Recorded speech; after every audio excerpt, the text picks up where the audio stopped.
আমার মতো মুসলমান তখন থাকতে আবার বেড়ে রাখা সারা হাসরের মধ্যে মানুষ সব মানুষগুলো তার চিন্তায় থাকবে,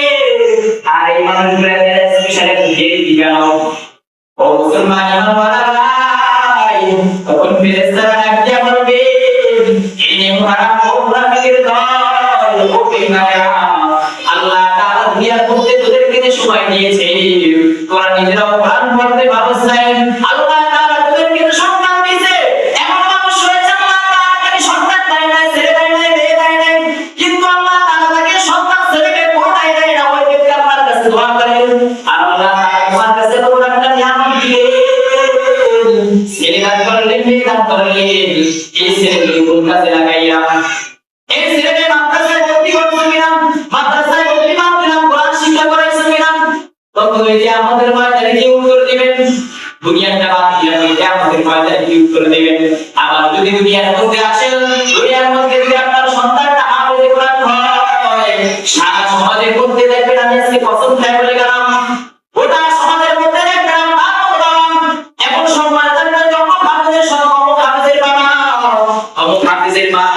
কারণ যেই মার গর্ভে এই সন্তানটা একজন হাফেজে কোরআন হইল,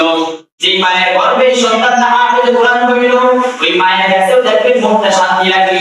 যে একটা সন্তান গর্ভে আল্লাহ দান করেছেন। এমন অনেক রয়েছে মা সন্তান দেয় না, আমার গর্ভে একটা নেককার সন্তান হইল, ওই সন্তানটাকে হাফেজ বানাইতে পারলাম, ওই মেয়েটাকে হাফেজ বানাইতে পারলাম, আলেম বানাইতে পারলাম,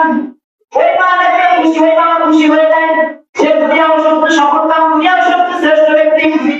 গোটা সমাজের মধ্যে যদি বলা হয় সবচেয়ে সুন্দর ঘাটের দিকে দেখবেন, তখন থাকবে যে অমুক হাফেজের বাবা, এবং আল্লাহ তাআলা আপনার সন্তান হাফেজ হওয়ার কারণে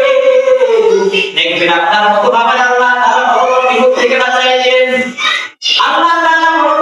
বিপদ থেকে বাঁচায় দিবেন। আপনার কামাই নাই, রোজগার নাই,